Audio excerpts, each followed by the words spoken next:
Պարոն Փաշինյան, երբ հակակոռուպցիոն կոմիտեն հրապարակել էր ուժեղ Հայաստանի ներկայացուցիչների կողմից ենթադրյալ ընտրակաշառք բաժանելու տալու վերաբերյալ, քաղաքացիական պայմանագիր կուսակցության անդամները, շատ պաշտոնյաներ այսպես թիրախավորել էին, կարծես մեկ կետից հրանգված, այդ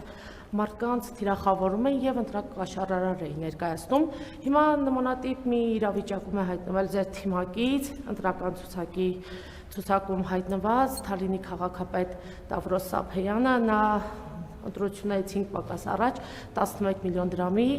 սոցիալական օգնություն է բաժանել քաղաքացիներին։ Թեպետ նույն ջանասիրությամբ հակակոռուպցիոն կոմիտեն հայտարարություններ չի տարածում, քրեական վարույթ չի նախաձեռնվում,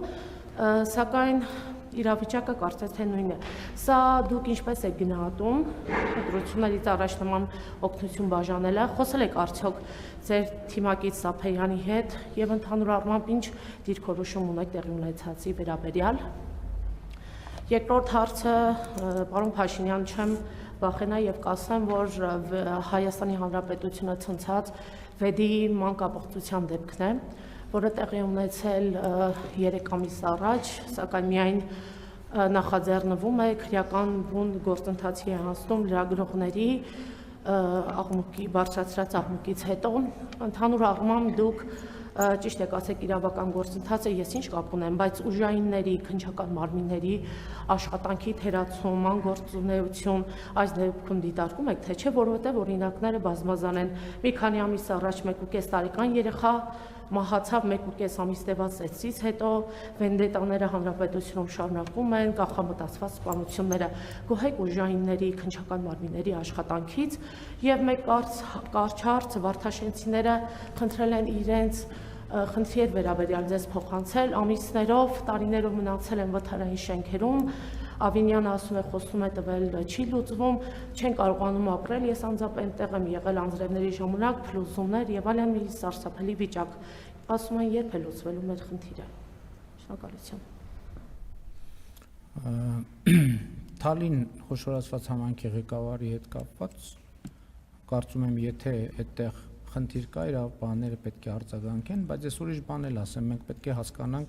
ինչի մասին է խոսքը, ես գնահատական չունեմ, դա իրավական պահները պետք է գնահատականի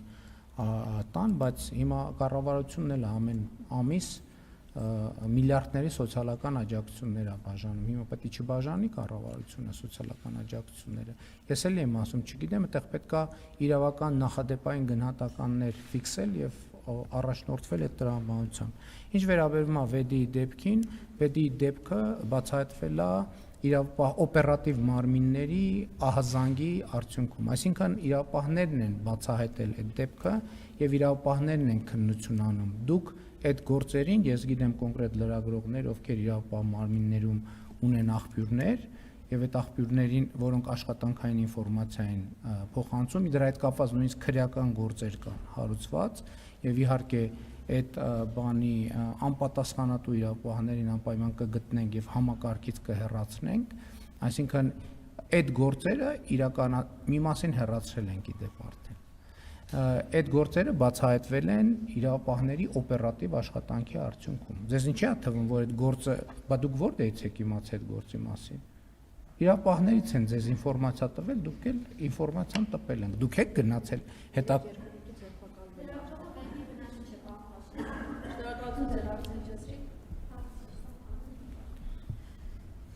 դեպքերը ընթացք են ստացել օպերատիվ մարմինների կատարած աշխատանքի արդյունքում։ Եթե օպերատիվ մարմինները աշխատանքը չկատարեին իրանց, դուք այդ դեպքերի մասին չէիք իմանա, ինչպես չգիտեիք նախկինում։ Եվ մնացած ընթացքը իրավական կապահովի, բայց ես ուրիշ բանի վրա եմ ուշադրություն դարձնում։ Ես ուզում եմ հիշել, երբ որ 2018-19 թվականներին կառավարության մարմիններից մեկը բուկլետներ էր թողարկել եւ մենք աշխատում էինք երեխաներին մանկապղծության դեպքերից պաշտպանելու համար, այդ նույն լրատվամիջոցները աղմուկ աղաղակ էին անում, ասում են, ես ինչ եք անում, մեր ավանդական արժեքների դեմ եք պայքարում, ես եք անում, այն եք անում եւ այլն եւ այլն։ Ես ուզում եմ դա հիշեցնել եւ ուզում եմ հիշեցնել, որ այս նման դեպքերի պատասխանատուն նաեւ այն մարդիկ են, ովքեր այդ քաղաքացիական հասարակության եւ կառավարության համատեղ ջանքերը դեմոնիզացնում էին եւ դեմոնիզացվում են, թույլ չտալով հանրության շրջանում իրազեկվածության եւ կրթական աստիճանը բարձրացնել, որովհետեւ ես վախենամ այդ դեպքերը շատ ավելի ծավալով մեծ են, քան մենք ընդհանրապես դրա մասին պատկերացում ունենք եւ քաղաքացիական հասարակության կազմակերպություններ կան, ովքեր տասնամյակով են այդ երևույթների դեմ պայքարում եւ նրանք անընդհատ լրատվամիջոցների եւ քաղաքական ուժերի թիրախում են որպես ապազգային, որպես մեզ ավանդական արժեքների դեմ գործող կազմակերպություններ եւ ես այս փաստերը ցույց են դնում, որ ավանդական արժեքների պաշտպանության դիրքերից հաճախ հանդես են գալիս, հաճախ չէ, որոշ դեպքերում ուղիղ կամ անուղղակի հանդես են գալիս մանկապղծությունը պաշտպանողները։ Ես ուզում եմ հիշեցնել նաեւ նախկին իշխանության ձեզ հայտնի շրջանակների հետ կապված ինչ դեպքեր են եղել, որոնք հետագա ում հովանավորության ներքո ինչ process-ներ են տեղի ունեցել։ Եվ հետեւաբար մենք պետք է այս հարցերի վերաբերյալ հանրային իրազեկվածությունը բարձրացնենք եւ որպեսզի դեպքերից մենք կարողանանք խուսափել։ Ինչ վերաբերում է իրավապահ մարմինների աշխատանքին, ընդհանրապես դատաիրավական համակարգի հետ կապված ես մի անգամ չի որ արտահայտվել եմ, դրա համար մենք իրավապահ համակարգը բարեփոխել ենք եւ կբարեփոխենք եւ կշարունակենք բարեփոխել։ Ինչ վերաբերում է Վարդաշենի դեպքին, միակը չի, հանրապետությունում հարյուրավոր վթարային շենքերի խնդիր կա։ Բայց այդ հարյուրավոր վթարային շենքերը նաև մի ուրիշ առանձնահատկություն կա, սեփականատերերը այդ շենքերում ապրող մարդիկ են։ Եվ մենք հիմա նրանց համար եւ նաև քաղաքացիական պայմանագիր կուսակցության նախընտրական ծրագրում մենք կետ ենք ներառել, որպեսզի ներդրումային ծրագրերով մենք կարողանանք այդ խնդիրը լուծել եւ այդ թվում ներառյալ Վարդաշենի հետ կապված մենք կոնկրետ պլան ունենք եւ առաջիկայում այդ պլանը նաեւ կառաջարկենք, որովհետեւ այստեղ պետքա նաեւ քաղաքացիները այդ լուծումների հետ համաձայնվեն, որովհետեւ այդ շենքը, ինչպես դուք շատ իրավացի ձևով նշեցիք, ինքը պիտանի չի բնակության համար եւ մենք պետքա հասկանանք, որ այդտեղ լուծումներ կան, որոնք բան չեն, մենք չենք կարող ուղակի ել եմ ասում, ուզում եմ հասկանանք մենք իրավիճակը, կա տուն, որը ունի սեփականատեր,